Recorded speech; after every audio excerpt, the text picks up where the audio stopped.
Imagine finding out that your favorite restaurant is quietly shutting down and no one ever told you a thing.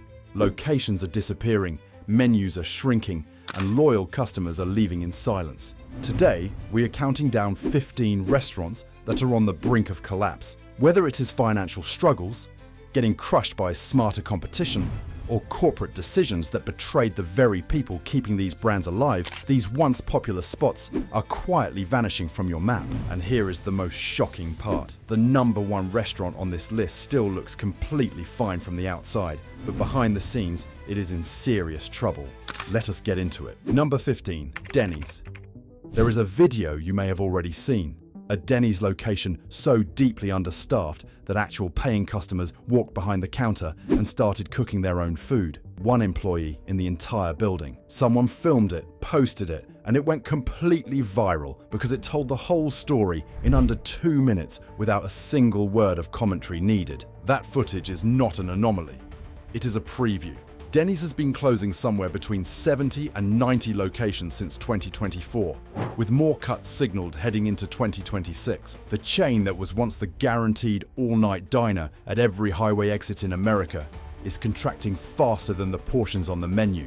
Denny's core customer, the working-class family, the road tripper, the person who wanted a real hot meal at a real table without spending $20, is now the demographic being squeezed hardest by inflation. When your customer base is the group with the least room to absorb price increases and your menu has not found a way to compete with fast food on value, you are in an impossible position.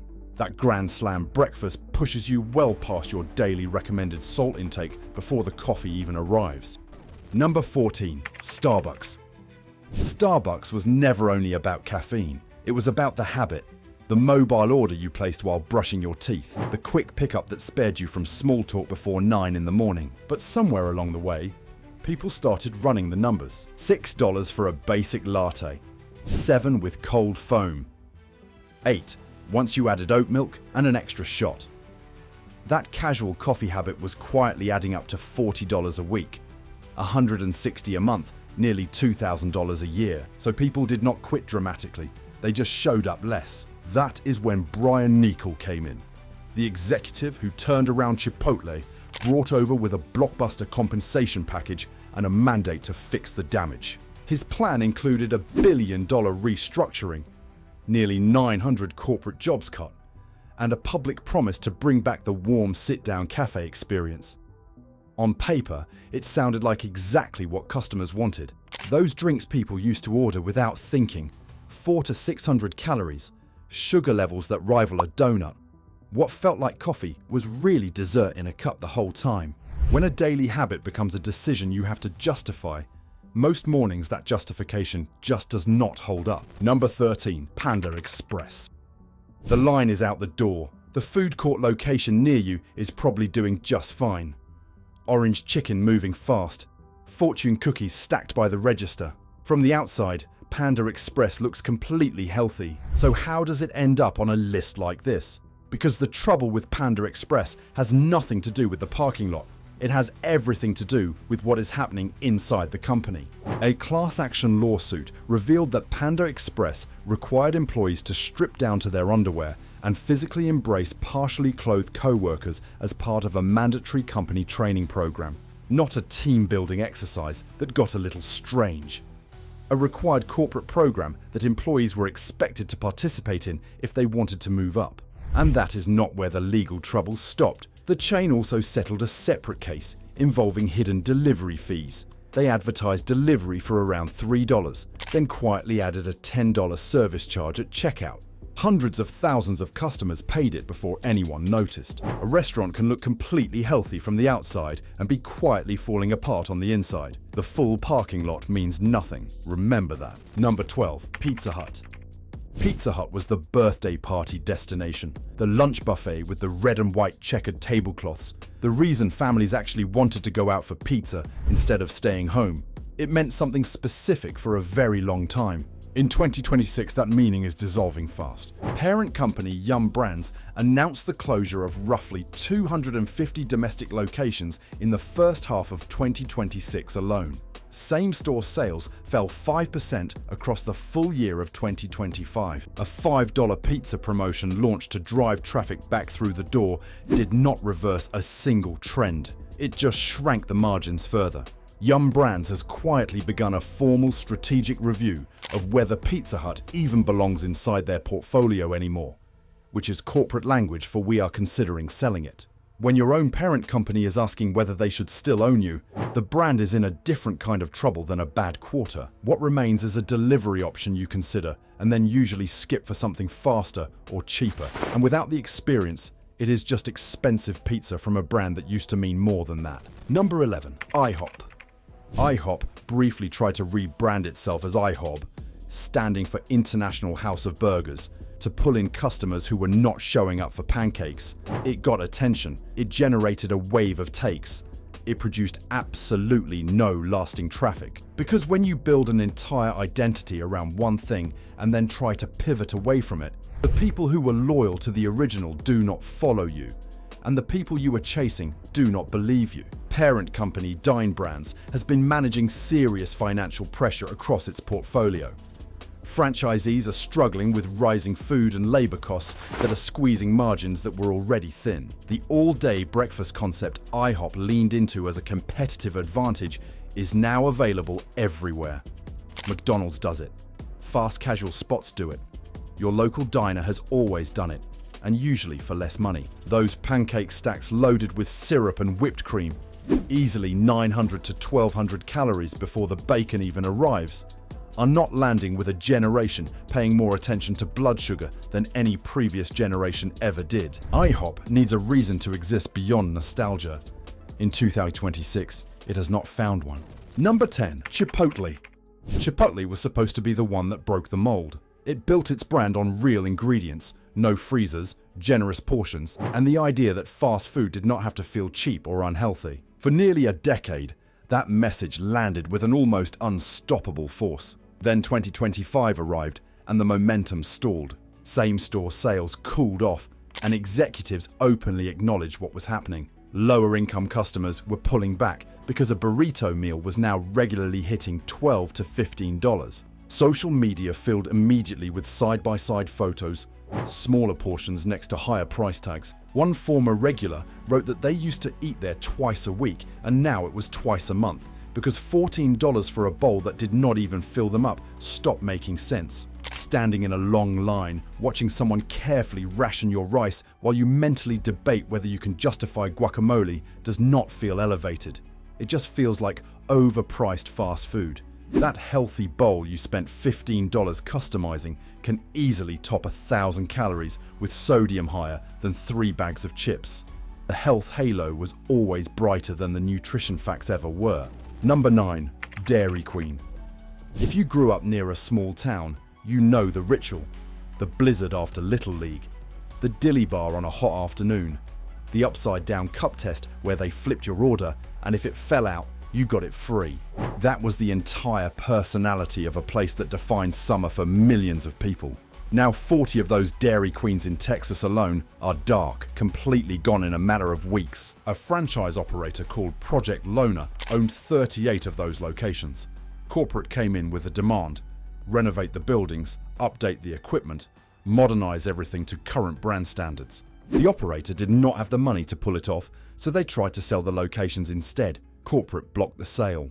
The operator fell behind on royalty payments, and corporate simply cut off the supply shipments and killed the ice cream pipeline. Overnight, those restaurants could not even order Blizzard Mix. Customers in small towns drove past their local Dairy Queen and found it already boarded up. No announcement, no farewell, just an auction notice taped to the window and Blizzard machines going to the highest bidder.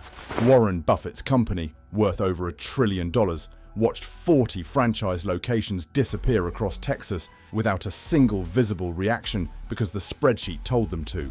That is a corporation letting a small town institution die because the numbers said it was easier. Number 8, On the Border. On the Border was the reliable Tex-Mex option in hundreds of strip malls and shopping centers across the country. Mesquite grilled fajitas, signature margaritas, endless chips and salsa. It was casual.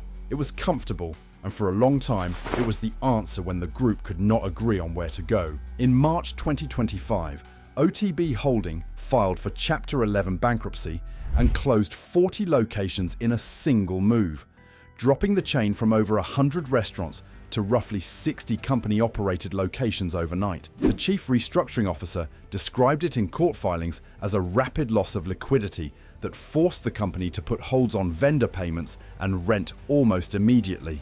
The collapse was fast and public in a way these things rarely are. The reasons are the same ones killing every chain in this space. Customers pulled back on dining out as inflation made restaurant prices rise faster than grocery costs. On the Border had no digital strategy, no loyalty ecosystem, and no compelling reason for customers to choose it over a local taqueria or a stronger competitor in the same category. When all of that collided at once, there was nothing to absorb the impact. The On the Border that existed at its peak, with over 150 locations and a genuine hold on the casual Tex-Mex market, that version is not coming back. Number 7. Olive Garden. The breadsticks, the unlimited soup and salad, that wave of garlic butter that hit you at the door before you had even found your table. Olive Garden used to feel like your Italian grandmother's kitchen if your grandmother had a full bar and absolutely no limit on the Alfredo.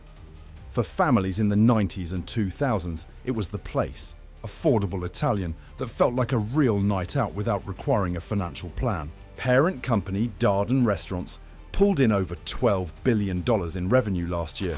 Then they authorized a $1 billion stock buyback program, spent hundreds of millions buying back their own shares, then closed 22 restaurants, then raised menu prices, then shrank the portions. Their CFO stood in front of investors and talked about delivering 10 to 15% total shareholder return, as if that were the entire mission of the company. A former employee who worked there in the late 80s said that every location used to have a dedicated pasta chef and everything was made from scratch. People on Reddit are describing the current experience as a TV dinner with breadsticks and asking whether $45 for 2 people is a bad joke or a genuine insult. That is a company that had every resource it needed to make things right and chose to spend the money on itself instead. Number 6. Sweetgreen. Sweetgreen was perfectly designed for a very specific era. It catered to young professionals who wanted lunch to feel virtuous. Seasonal ingredients, minimalist bowls, sustainability messaging, and an Instagram aesthetic that said, "I am doing life right." For a while, paying a premium for clean sourcing and ethical branding felt completely justified.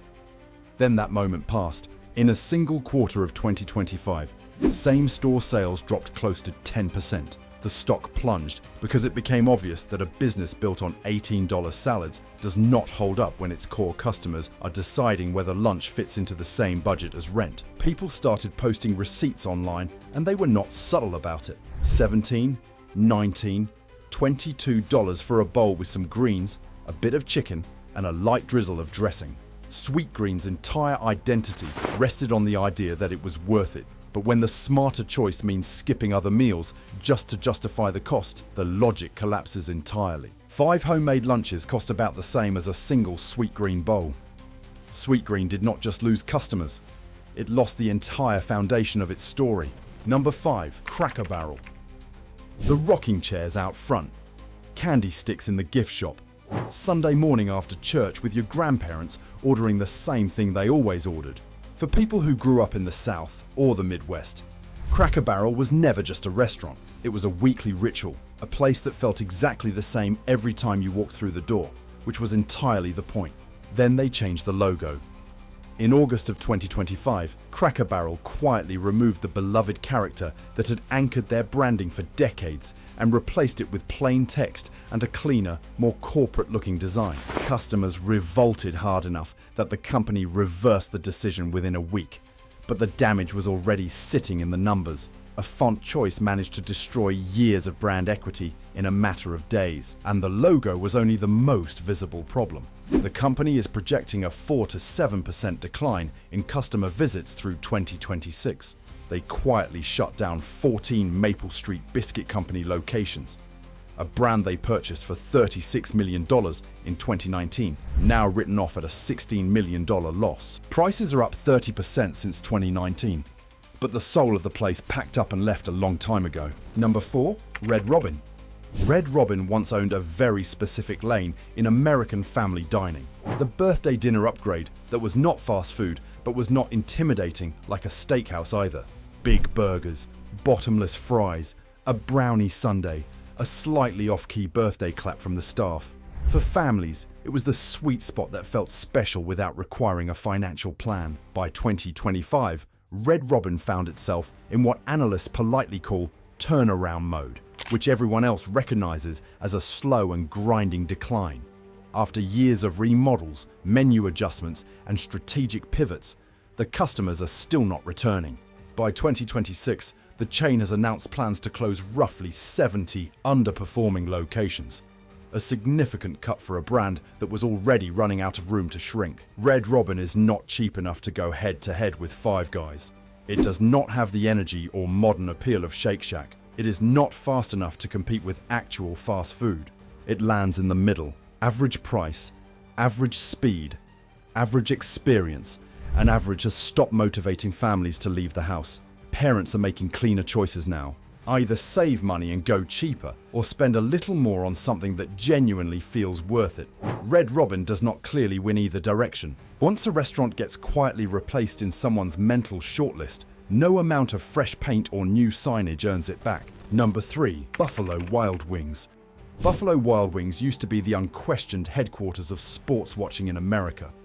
Wings, beer, 30 screens, a table full of people who all showed up for the same game. It was loud and greasy and completely satisfying in exactly the way it was supposed to be. That version of the experience is fading in a way the brand has not been able to reverse. The parent company Inspire Brands is managing a serious debt load, and individual locations have been closing across multiple markets. Chicken wings became an expensive commodity during the supply disruptions of the early 2020s, and the prices never fully recovered. What used to feel like affordable bar food now runs $30 to $40 for a shareable order, before drinks, before anything else you added to the table. At that price, people make different choices. They order pizza. They stay home and find the game on their own television. They go to a local spot without corporate overhead baked into every basket of fries. A full order of wings with a couple of sauces and a side can push past 2,000 calories and more sodium than you are supposed to consume in 2 full days. BWW is no longer the automatic choice when you want it. And once you stop being automatic, you become optional. Optional is a very hard place to come back from. Number 2. Red Lobster. The Cheddar Bay Biscuits. The birthday dinner with a lobster tail. That warm basket that arrived before you had even decided what you were ordering. Red Lobster was affordable luxury in the truest sense of the phrase. The place where regular families could sit down and feel like they were doing something a little bit special without needing a reservation, a dress code, or a second mortgage. Then private equity walked in and did exactly what it always does. In 2014, a firm purchased Red Lobster and almost immediately sold the chain's own buildings, $1.5 billion worth of real estate, through a sale leaseback arrangement. Red Lobster went from owning its locations to paying monthly rent on buildings it had already finished paying for. Annual lease costs landed at roughly $190 million, nearly 10% of all revenue leaving the company every year just to occupy space it used to own outright. By 2024, the chain filed for bankruptcy with over $1 billion in liabilities and more than 100 locations closed during the restructuring. The endless shrimp promotion accelerated the collapse. Diners routinely consumed $20 to $30 worth of shrimp, while paying $10 or $12, and every refill made the losses worse. Red Lobster did not fail because Americans stopped wanting seafood. It failed because a firm bought a brand that generations of families loved, sold the ground out from under it, and counted the money while the dining rooms went dark. Number 1. Golden Corral. Sunday buffet after church. Grandma's standing reservation. The chocolate fountain that pulled every child in the building toward it, like a gravitational force no parent could fully resist. Golden Corral was never about fine dining, and nobody pretended otherwise. It was about abundance. All you could eat, walk in on a budget, and walk out completely full. For families who did not have much to spend, that genuinely mattered. Then the pandemic arrived and turned every sneeze guard in America into a liability overnight. Public health guidance told people to avoid self-served communal dining, and the buffet transformed into a public health concern in a matter of days. Golden Corral never fully recovered. Two of its largest franchises filed for bankruptcy, one of them owing nearly $50 million in unsecured debt alone. The company's response has been to convert 50 restaurants into cafeteria-style counter service.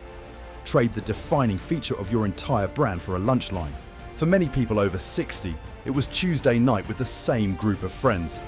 The one meal a week that meant you were not eating alone. Now it is gone from their towns and nobody at the corporate level is asking where those people are supposed to go instead. From the outside, Golden Corral still looks like it is everywhere. But the version that meant something, the abundance, the ritual, the reason people actually showed up, that version is being quietly dismantled from the inside. A full parking lot means nothing. This list started with that lesson and it ends with it. Which chain on this list was the one you finally gave up on? Drop it in the comments. I want to know the moment you decided you were done. And if this video helped you understand why your dining habits have been quietly shifting, hit subscribe and share this with someone who is still going back out of habit. We are watching out for your wallet and your health. No drama, just the truth.